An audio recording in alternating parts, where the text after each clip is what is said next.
see. They're all crazy, they're not like me. I am alone and I can't get singular. So now on with the Mingler. Welcome to episode 2 of The Mingler. I'm Brian, I'm Gabby. and we're going to be talking about dating. This is the dating podcast for people who like dating. For the modern world. Yeah, for the modern men and women in the world. We've got a new story today. We've got 2 microphones today. Mm-hmm. We're really stepping up our game. Yeah, we don't have to sit so close together and we smell your garlic breath. Well, I mean, that could... Some people would think that was kind of like a fringe benefit. It's like... I don't know. I think, the dynamic has changed a little bit, but I think we're going to try and keep what our The Mingler fans really loved about the show, which is our back and forth, this kind of intimate feeling. Cool. It really feels like like a second date, like a really good second date. Okay, I'll try. For the second episode. Okay, I gotcha. I get it. So, like we did for the first episode, I'm going to start off with some dating news. I typed dating into Google News, and up pops an article from IGN, which is like a video game website, which I like to get all my dating advice from. Yeah, I've never heard that before. The title is How Virtual Reality Could Change Dating. Interesting. And it pretty much says that in the near future, people are going to be going on blind dates or first dates in a virtual world where instead of meeting someone on eHarmony or Plenty of Fish and then meeting in person, you're going to meet them online and then have your first date in a virtual environment where you're talking through your virtual avatar. Yes, when I first heard this, I didn't quite understand what this would entail. The article does describe it, but pretty much for those of you who aren't up on the virtual reality stuff, it's like you're in a video game, like you're a character talking to another character, but your voice is coming through and you're in some location, like they said, by the beach or, just in a room with your friends. And my question about that too is, well, why don't you just talk on the phone? And their response was that talking on the phone is just this disembodied voice. So they're trying to give a body as like a stand-in for the person. I think the biggest problem is I've actually had the opportunity to check out a few different virtual reality platforms, and the bodies that are being rendered in VR don't look very good. I mean, it's interesting. It's like not photorealistic in the way that like PlayStation 4 games are. I think, I'm not like a tech person, but I think having to do with like rendering 3D environments doesn't really afford the processing power to create like photorealistic people. So it looks a lot like Second Life or something. I don't know if you've ever done Second Life. No. And well, Second Life, I don't think it's as big now, or maybe it's just as big, but it's a kind of like big online multiplayer. Oh yeah, you told me about it. Yeah. Yeah, where it's like there's no real objectives. It's just people hanging out. But the thing that happened in Second Life, which I imagine is going to happen in this VR dating world, is it pretty much just attracts like weirdos? Weirdos, yeah. I mean, like who don't want people to actually see them in real life? Well, I mean, from what I've experienced in Second Life and my limited Second Life exploration, it's honestly just a lot of people who are either into like, it's a lot of like pedophiles and people who want to have sex with animals. What? Yeah. How does that make... I don't get it. Well, I mean, all I know is so... So they can have sex with animals in virtual reality? Yeah, exactly. What? I mean, you're allowed to do that? I mean, I don't know. It might not be legal in some countries. For all I know, it's illegal in the U.S., but... You mean... well, yeah, it's illegal in the U.S., but you mean illegal in a video game? Yeah. Oh. I mean, I'm sure there might be some countries where it's illegal to have virtual sex with animals. Yeah. But I don't know if it's illegal in the U.S. Oh, okay. I gotcha. I mean, all I know is, in 2008 or something, I created a Second Life account just to check it out. I went into the world, and pretty much all it was marketplaces, virtual stores that you could walk into and then buy horses and stuff you could have sex with. What? And this was like before My Little Pony. That's freaking crazy. Before the, what are they called? The bronies? The bronies, yeah. Wow. So... Yeah, and my question about that, too, was also, they're they're saying like, oh, you can visit friends or people that live so far away and get, not have to travel and spend all this effort and money. But is that really going to be a good replacement for actually being face to face with somebody? To me, it doesn't. I mean, I haven't done virtual reality, so I don't know. But to me, it really just doesn't seem like it's going to give you what you want out of having an interaction with somebody. Yeah, I mean, well, even in the article, I think they said that VR is not really going to be a replacement. But I have to say, personally, at the risk of sounding like, at the risk of like perpetuating gender norms and stuff, like I don't like calling friends. I don't like talking on the phone with like my guy friends who live in different states and stuff. But if there was a sort of like, if I could meet my friends and play a video game or have some sort of objective, I would be more like, I don't play online with my friends, online video games, but I think if there was a video game that I wanted to play online that my friends also played, I'd be more likely to do that. So Then I think, call on the phone. Yeah. Okay, that makes sense. That's a good point. yeah. So we'll see where VR dating goes. Yeah. And that was our Dating news for news of the today. week. Maybe we should come up with a little theme song for each of our segments. Oh no. Our next segment is our dating tip of the week. Okay, what's our dating tip? This actually, I got the idea from our interview, our story for this week, and it's about compliments. Yeah. A good friend and mentor of mine always gave me the advice that you want to build This is the messed person you're up. interested up. Well, no, not really. I mean, it's like, because there's like negging and stuff. There's these techniques where you want to like Oh yeah, I tear learned women about down. negging the other day because some guy got mad at me at the beach. What? Remember that when with our dog when she Oh yeah. and I didn't know what negging was, and you're like, that guy was just negging you. And Yeah, I was like, I don't know what that means. Yeah, we were at the beach in like Ventura or something. No, oh, we were in at Orange Huntington County. Beach, the dog beach. Yeah, the dog beach, and there was some dude, some like kind of new agey weirdo who was like doing. First of all, there's a guy on the beach who's wearing like Levi's and no shirt and no shoes. Like, I think that's weird to be on the beach, and it was hot out. It was like 90 degrees. No, at it least. wasn't that hot. It was hot. And he's on the beach. I don't know, whatever. Do your own thing, but And he was with two kids, two little girls. two little girls And a dog. and a dog, but no like adult companion. And he told me my dog was being aggressive towards children. Which she wasn't. So I don't know. I think it was his weird little negging thing. No, I just feel like I don't this think guy so. was like great. This guy like had a long ponytail. I feel like if anyone was gonna neg someone, like this is the guy that would neg someone. I don't know. I think you just wanted an opportunity to talk to me about what negging was. Yeah, maybe. Because Well, I don't know. mean, I don't know a lot of those it terms. Makes, and it makes for good. I mean, for any of the listeners who don't know what negging is, I think it's like this kind of pickup artist technique where you try and bring girls down, and when their self-esteem is low, you kind of ask them out on a date.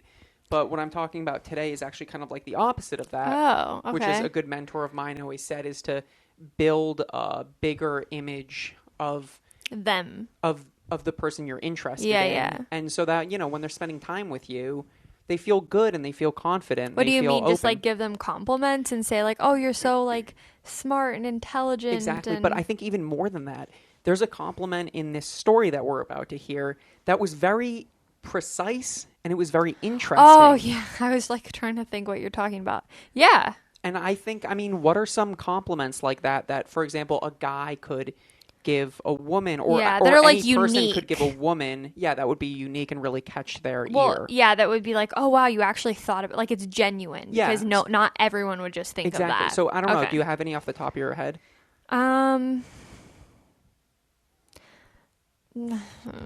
Sorry, I'm putting you on the spot. I feel like for me, if, for example, a woman was like, "Wow, you're a very safe and responsible driver," I'd be like, interesting. Okay. I'd be like, "Wow, thank you. That makes me feel good." And with my own kind of ideas of like masculinity and stuff, that would make me feel good because it's like I'm responsible and like there's a lot of danger involved in driving. And if a woman said like, you're a good driver, I would like feel good about myself and I would make me feel like kind of macho and like, but I don't know. I'm also a nerd.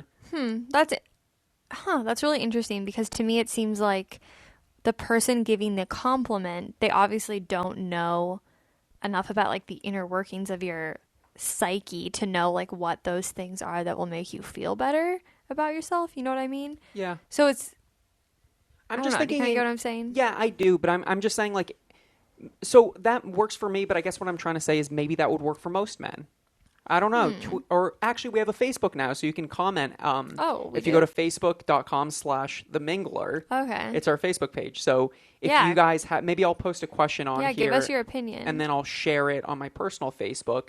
And, if you guys have any compliments, for a man or a woman or whatever, anything else, post it. Because I feel like having a very unique compliment that's not like pulled out of the first page of the pickup, artist manual. I feel like that's a really great way to get someone's attention. Yeah, I mean, I think something like what you're going to hear in a little bit, where somebody makes a comment, people will say like, oh, you're beautiful or you're pretty or you're gorgeous or whatever, but a very specific compliment about your physical features that not everyone would notice and that might be underappreciated.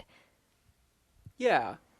For me, it would be nice. Like Or like your beyond- skin tone, like you have Right. like the most beautiful like porcelain skin or something. I don't know. That gets a little. I think that can get a little sketchy because I feel Like like if I was like, creepy? well, for example, if Well, I they wouldn't a say it- white they guy, wouldn't like say I it wouldn't like go up to that. like an Asian person and say that, like an Asian woman No, and say no, that because there's true. like a lot I'm of loaded. No, I'm talking from my perspective. Yeah, well, you do Because have once beautiful somebody told skin. me that, not a guy, a photographer, Ooh, a woman. did you pose for her She was my senior photo photographer. in like high school? Yeah. Cool. Okay. And she told me that my skin was so beautiful and I should never like tan or, do any of that stuff. Yeah, and that was when you lived in Seattle. Yeah, so I was Wow. really pale. Yeah. Now I'm really tan. It's crazy. It's life cycles, Yeah. So on that note, I say let's go into the story. Yeah, let's go for it. We'll listen to the story and we'll leave you. We'll stop dragging you along and let you hear the compliment. The thing is, we've been building up this compliment like it's the It's kind it's actually kind of weird. it's a small part of a very Weird very story. epic story. Yeah. So don't Yeah, get hung up on the compliment. There's a lot of other interesting things to hear. Yeah, just wait. And one last thing. You might hear a little bit of me and Gabby's voice in the background. I tried to cut as much of it as I could out, but, a little bit got left in. So there's a little bit of that. Oh, and another thing is, at the end of the story, it kind of just goes straight into a little bit of a conversation that we had with the woman that we interviewed that I thought was interesting and brought up a lot of points, interesting points. So I just left that in, and hopefully you guys will find that interesting too. So without further ado, here's the story. I had been on Plenty of Fish for maybe a few months and hadn't found anyone that I was interested in. So this guy was checking out my profile and I looked at him and I was like, this is interesting. Like he's head to toe covered in tattoos, wow. Shaved head with a skull tattooed on his head. I wasn't swayed by it and he sent me a message that he liked my eyebrows. I was like, well, that's interesting. And on his profile, he wrote that he was a writer and he's traveled the world. He told me that he grew up in Compton, was in a gang for a long time, and went to prison for bank robbery and kidnapping. If anything, I was like, well, it'll just be fascinating to talk to him and learn more about his life. So I agreed to drive 2 hours to meet this perfect stranger that was possibly prison inmate for a date. But when I Googled him beforehand, I couldn't find anything about him robbing a bank. I couldn't find anything. I get in front of his apartment building and I was like, hey, I'm here. I can come up. And, because I thought maybe I'd go up and drop off my overnight bag and then we could go on from there. And he goes, stay down there because to come in, you have to show your ID. So I was waiting out front and, there's people passing by, making weird comments Hey, to baby, me and beautiful. stuff. He comes out and I look at him and I saw this tall tattooed guy from the pictures, but what I saw more than that was a really unhappy person. I just looked at his face. This guy hates himself. I don't know, he wasn't attractive at all. He was probably about 60 to 70 pounds heavier than his photos, so he was not super truthful about how he represented himself online. Thankfully, the bar he wanted to go to was just below where he lived. So we sit down, and I thought, okay, maybe I can cheer him up a little bit. I brought something that I thought that he would be interested in seeing. So I have a found diary collection. One of them is a white guy rhyme book. Since he's a white guy who's into hip hop and a writer, I thought that he would think this was funny and interesting. And so I brought the rhyme book with me, and he opened it up, and he's just like, Yo, why would you think I want to see this? that was his response. And I was like, oh, okay, I just thought you'd think it was funny. I drank a beer with him, and then I was working as a caretaker as one of my jobs at the time, and earlier that day I baked banana bread for the lady that I was a caretaker for, and there was an extra loaf, and she's like, You should take this on your date tonight, darling. I brought this loaf of banana bread, and I was like, do you want to share it? He wanted me to see his view of the city from the top of his building. So we go up to the top of his building, and we're eating banana bread up there, and we're looking around, but it's just dead silence. I had to use the restroom, and so I had left my ID at the counter so I could go in his apartment building to go to the roof. So we went down to his apartment so I could use his bathroom. There's no door on the bathroom. So it was just like beads hanging. So I had to just like go in and pee while he's just like sitting on his couch. Yo, you gonna be in there long or what? We were leaving the building because we were hungry. And we passed by one of his neighbors, and he goes, oh, he turns to my date, and he goes, You finally got a good-looking one. next thing we do is he wanted to go for a walk before we grabbed a bite to eat. He started walking me through Skid Row. There's people smoking crack. There's people just napping it out. And not just like a few people here and there. It was just like, it was so full that he joked that he took a girl through Skid Row the other day, and she was so dumb, according to him. She was so dumb, she was asking if people were waiting in line for concert tickets. It made me feel like we're like the white people who are not homeless. Yeah. Walking through, watching homeless people who were mostly African American. Yeah. After walking through Skid Row, we walked to a cafe a couple blocks away and ordered some sandwiches. Order up. And when it came time to pay, he just looked at me. So I said, I got it. Because I just thought, you know what, dude, like, go for it. Like, and then he was so excited, he started, like, cheering. Woo! Yeah. I got the other half of my sandwich to go, and we started walking, and I said, well, I think I'm going to go home. I was in my car heading to my friend's house and just, like, relieved to be out of there. I actually like, felt physically dirty. And then he started texting me. And it was just stuff where it was like, you were my favorite. You were my favorite. And You wouldn't eat, you wouldn't drink, you wouldn't have fun. my theory about him is I think he's deeply troubled. I don't think he was ever in a gang. And I think that he got all those tattoos to just hide himself. That makes sense, yeah. I mean, because they're so heavily, and I don't usually think that about people, but with him, for his personal case, like, I think he just didn't want to see any shade of his former self whatsoever. Wow.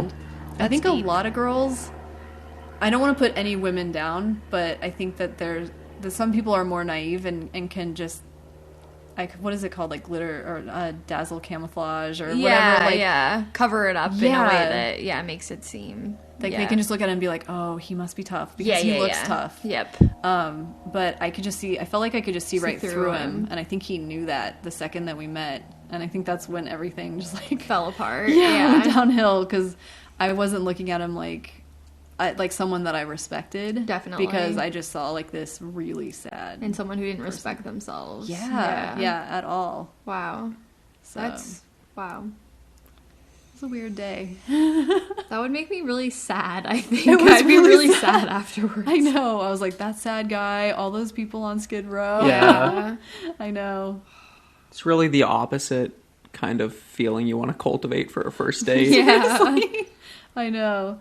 And like for him, like he was telling me he takes all his dates on this walk through Skid Row. Oh my god. And I think that's part of that persona that Yeah, he's like- trying to create. Definitely. This tough guy. Like got it edgy. together. Yeah. Yeah. I'm so tough I can walk through Skid Row just fine. And I've got all these tattoos and I've been to prison. I'm thinking, I don't think you've been to prison. In fact, I think he comes from money, and I bet anything that's how he traveled so much. Yeah. And stuff like that. But I could be completely wrong. Like, Yeah, those but are just- yeah, a lot of times your inclinations are correct. Right? Yeah.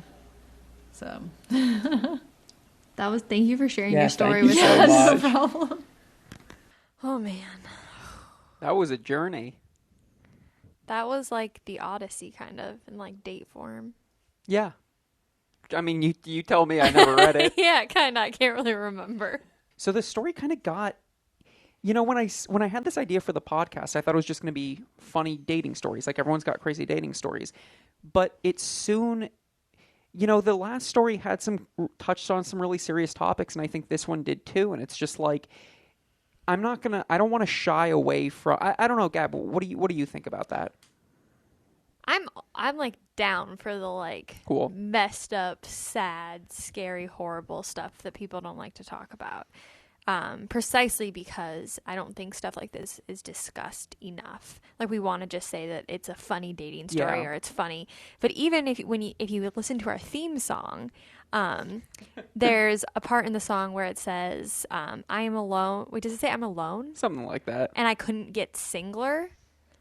When we were talking about writing that, we were thinking, I think we were thinking of a different word to put in there that was a lot more. I mean, there's not a lot of words that rhyme with mingler.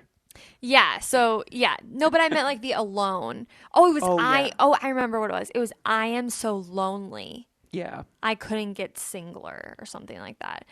And I remember you didn't want to put that in. I liked that. Yeah. And you're like, no, that's depressing. Like, that's sad. Blah, blah, blah. That's not like the feeling we want to cultivate with this. And I still think that there, like you can find humor in these dark places, of course. But I think it's really kind of amazing and interesting that this has emerged from out of just 2 interviews that we've done so far. Because to me, that's, as a person who does ethnography and codes interviews, that's already telling us something very interesting. That maybe, this is like a theme of the modern era. Right, and of modern dating. And I was talking to my mom about it a little bit too, and I think one of the big things might be that our last 2 interviews met their dates online. And our first interview, she had met the guy, run into him in person. But I think the fact that people are setting up dates online might mean people are dating kind of outside of their immediate circles, and I think it makes it so people are dating just people who have a different perspective, who come from different backgrounds, and who speak different languages, and I think that kind of creates a sort of maybe a greater disconnect, or, I mean, I don't know, I'm just kind of... Yeah, I actually didn't think about that at all. I don't know. I've never just asked a girl that I don't know out. I don't think I would have ever done that. I've been asked out by somebody that I didn't know. Just like in a workplace, or just someone you kind of ran into? I mean, just someone that you just like someone saw you on the street and was like, you're beautiful, I want to go out with you. They worked at the Starbucks next door to where I was working, and they would like come into where I worked like a few times, and then they came once and asked me out. Right. So I guess restaurant. Yeah. That's the closest you would get in a pre-online dating environment of kind of going out with someone outside of your circle. But at the same time, it's still 2 people around the same age. One is working at a Starbucks, one is working at a Qdoba. It's like, how different could you guys really be? Yeah, but I guess I see what you're saying. Versus someone who, you just meet online. Right, you mean? right. Yeah. So I don't know, is that a factor in it, or were there still kind of, I'm sure there were awkward, weird dates before online dating. Yeah.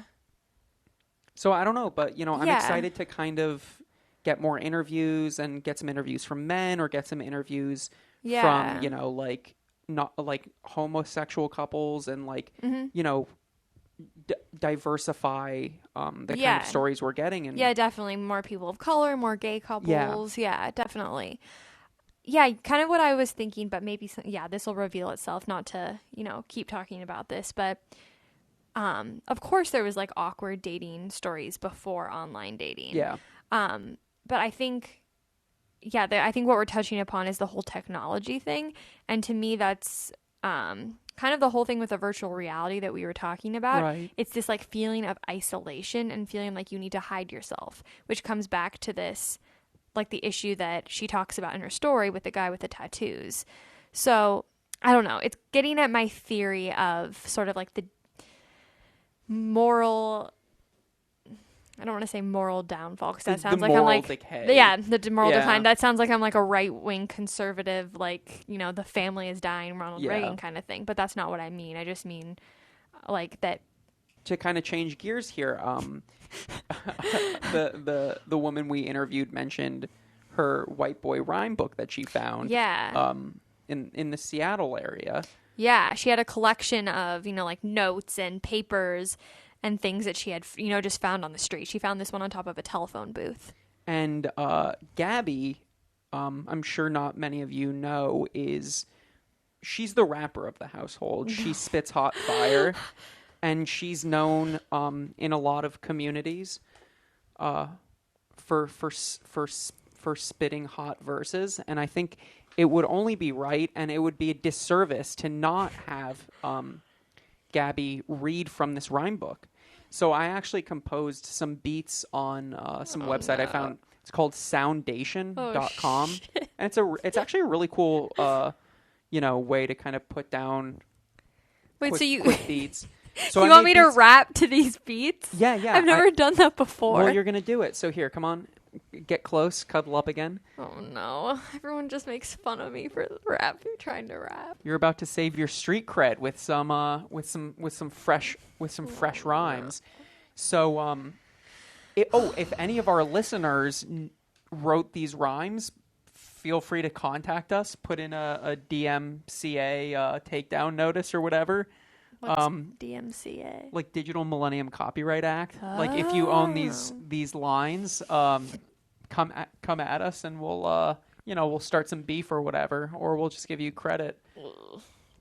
So without further, or actually, Gab, why don't you first read it? Okay. And then we can put it to the beat. Okay, so this one is called Freddie Rock Rocks.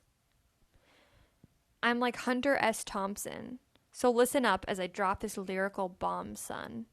The weird but righteous one. Mixed nationality American. Might as well be Alfred E. Newman. The way I am a Jew man, but German too. I'm Irish, but I'm only trying to kiss her. And I'm Dutch, like the L that you clutch. Interesting. So, talking a little bit about his background, which I think is important for any rapper. I don't know. Yeah, it's giving us, we don't know anything about this guy. We're giving a we're kind of getting a little view into who he is. All right, so this is the beat that I made, and Gabby, I'll just start the beat, and whenever you're ready, come on in. Oh, God. I'm like Hunter S. Thompson, so listen up as I drop this lyrical bomb, son. The weird but righteous one. Mixed nationality American. Might as well be Alfred E. Newman. The way I am a Jew man, but German too. I'm Irish, but I'm only trying to kiss her. And I'm Dutch like the L that you clutch. Wow. All right. Wow. Hot fire. I'm already starting to regret this segment. Oh my God, Brian. But there's no way I would do this if I was in a room with other people. Well, you gotta, this. Who knows? This might be like a new passion for you. Okay, how do you feel? Let me practice on this next one. Okay. I don't feel good about that one. All right. Well, you're gonna kill this next one. You'll kill this next one. Actually, do you want me to take the next one? There's Maybe. 4 of them. Yeah, you can do this one. I think we need a better example. So I'm not sure what this is called, but cold clocked, cold out. How you're seeing stars. I've got old debts that I'm dying to pay. I'm in a car and now I'm driving away. What's that? No one's here to hear what you're trying to say. So this is kind of breaking away from that A-B kind of couplet pattern, and mixing it up a little bit, but I'll kind of do my best. All right. A. Cold clock, cold out. How you seeing stars? I got old debts that I'm trying to pay. I'm in a car now that's driving away. What's that? No one here is to hear what I'm trying to say. Hey. Well, that was pretty good, right? Yeah, it was good. It was good. It was impressive. I think it's hard when you're reading. It seems like it's hard when you're reading someone else's writing because you want to kind of like I don't know. You'll have to ask Drake. Fly by the seat of your pants. Yeah, I don't. Yeah. That was a pretty. I don't know. I don't listen to that much hip hop, but I think that was a pretty solid diss. Wait, what? Yeah. I don't get it. I'm sick because I think someone said like Drake doesn't write his own. Oh. So we're starting our own kind of like, North American like international North American beef thing. Oh, with Drake. With Drake. Okay. So, oh my God, this is going downhill fast. You want to take this next one? It's called Whatever Okay. You're Obsessed With. Okay. Like if you're obsessed with newspapers, become a journalist. Porno movies, be a porn star. Rap music, a rapper. Food, a chef. It's fucking simple, man.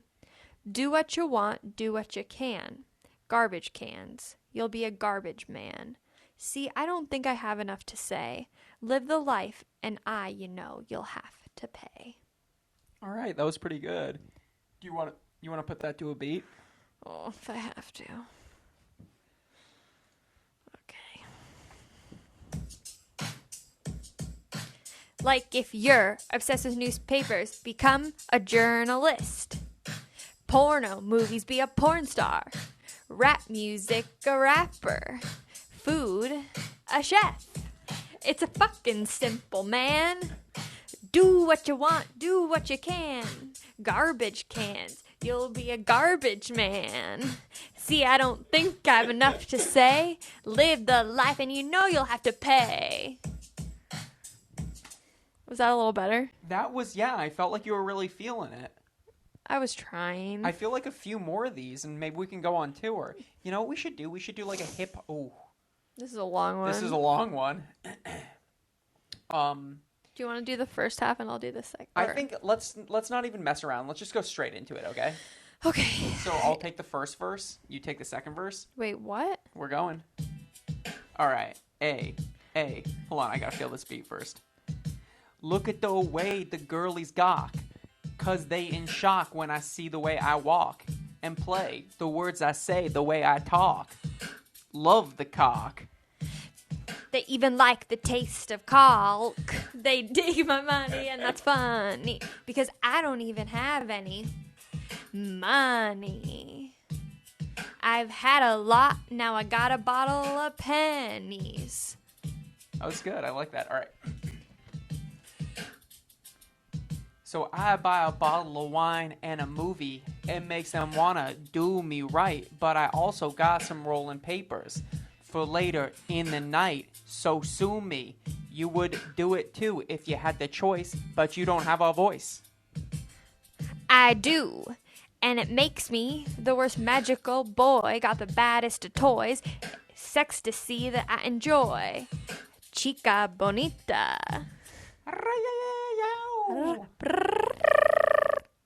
Was that's kind of like a racial, like, I don't know. I don't feel comfortable with that. All right, well, I'm not going to edit it out. So on that note, that was the Mingler. Okay. You know, I think we got a good rhythm here. The story was great. Yeah. We're working. I think the rest of maybe think of a better game for the next episode. But thank you so much for listening. Follow us on Facebook. I think we have a Twitter, too. Maybe. Also, what I want to say is I think if you know me, you would think that the rapping was funny. I think if you don't know me, it's probably not going to be funny. I know you pretty well, and I'm kind of questioning this bit. Are you serious?